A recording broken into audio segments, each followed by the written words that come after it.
It's a small Groot after all, some scary food coming to HHN, and what's going on with Muppets 3D? It's your theme park news for the week of August 30th.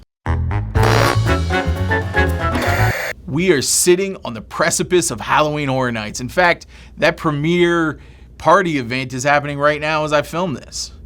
But I've still got like 3 weeks until I'll be in the fog, so I guess I could do some headlines while I wait.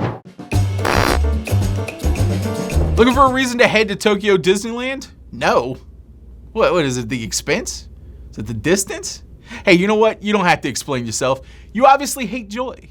But for everyone who enjoys happiness, Tokyo Disneyland released a video showing their new Small World overlay featuring Groot, set to debut in 2025. It's a Small World with Groot is a limited time edition of the classic Disney boat ride featuring Groot and his friends from the Marvel Studios films visiting Earth for vacation.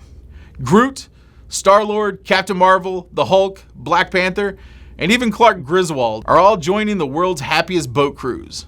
No word yet on whether they changed all the lyrics to that classic song to I Am Groot, but it's what every one of you guys that complain about that fantastic song deserve. Every single one of you. Universal Orlando has finally released a list of food appearing at this year's Halloween Horror Nights event.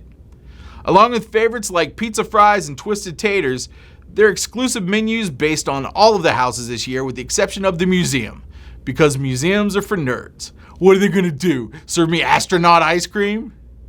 Some of this year's treats include a wooden board eclair from the Quiet Place kiosk, a spicy, dark chocolate-filled eclair with a nail through it. I'm assuming that's an edible nail, but it's also horror, so your guess is as good as mine. The Insidious kiosk will have the Red Door, a vegan hand pie filled with, I don't know, vegan hands? They're the tastiest. Hey, this is just in. The Red Door is filled with samosa. There's some of that award-winning journalism for you. Suck it, Dan Rather. Universal Monsters kiosk has the Bride's Cake, which you probably have to take from her, and she's not going to be super happy about it, but who cares because she's dead. And over at Ghostbusters, you can get yourself the cutest s'more that has ever been s'mored. I don't even want to eat something that adorable. It's the Stay Puft Marshmallow Man. Speaking of adorable things you can buy, Universal Orlando has also released a video reveal of this year's tribute store. There's a huge post-apocalyptic vibe with a ton of bat references. So if you've always wanted to know what it would be like to shop once civilization has crumbled, then you're in luck. Also, if you want to know that, then I don't want to know you because that's kind of scary. As in past years, you can pay to get your face plastered on a product.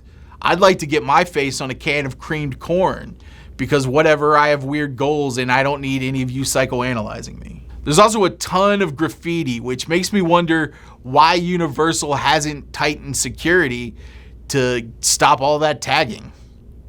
It's part of the aesthetic. Well, I don't know what that word means, so I guess the joke's on you. Muppet Watch 2024, Day 20. Muppets 3D is still open at Disney's Hollywood studio. However, the attraction will not be open for extended evening hours coming up. All of this continues to add fuel to the rumors that Jim Henson's final project could potentially close for good, replaced by monsters. Those monsters being the executives that have decided to pull the plug. But is that such a terrible idea? Let's jump into the controversy with a little thing I call point counterpoint. Point Counterpoint is a classic segment where two experts face off, each taking one side of the argument and battling it out for supremacy. Unfortunately, I'm the only one here, and it's a good thing I have a split personality. I love the Muppets. Some of my earliest memories involve the original Muppet Show. It's a huge influence on my humor, and I consumed every ounce of Muppety goodness that I could.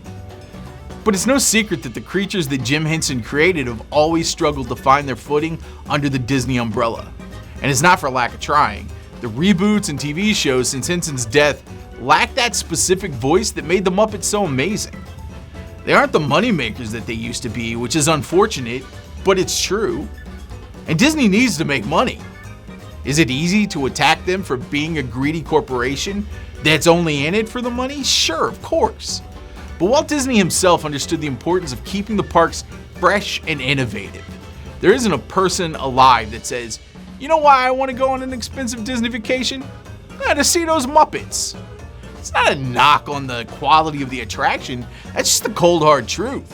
When was the last time you sat in a packed Muppet theater? Probably not in this century. Muppets 3D is the perfect attraction to move on to Disney Plus, where 90% of the experience can be replicated. If we have to sacrifice an aging show to get something new that's relatable and relevant to all and not just a niche group of aging fans, then that's the way it has to be.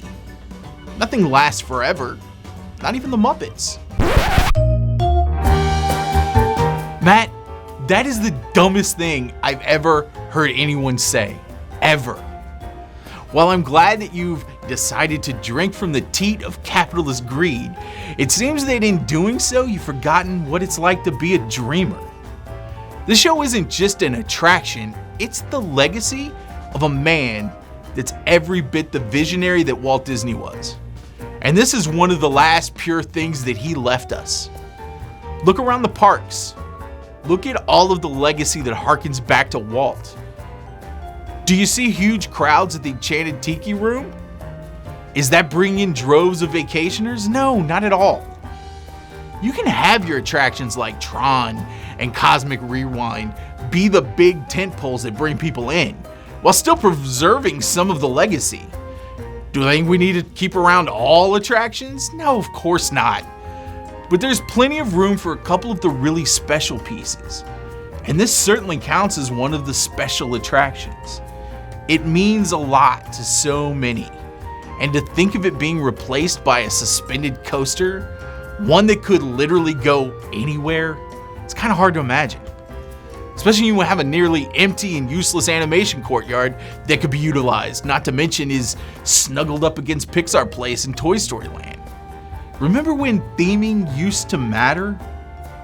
And you really think that the experience will be the same without the magic of the animatronic Statler and Waldorf or the Penguin Orchestra?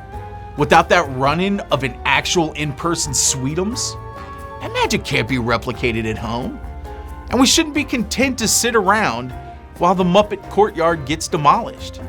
Sure, take out Pizza Rizzo, but leave Muppets 3D alone. So which side are you on? Do you think that losing Muppets 3D is a necessary sacrifice? Or is it the biggest mistake since Disney gave Mr. Toad the boot? Sound off in the comments. I gotta tell you, after all that arguing, I need a nap. That's the show for this week. Hey, tune in next week when you'll hear Janice say, Dr. Bob, should I prepare the anesthetic? No, just stand by with the marmalade.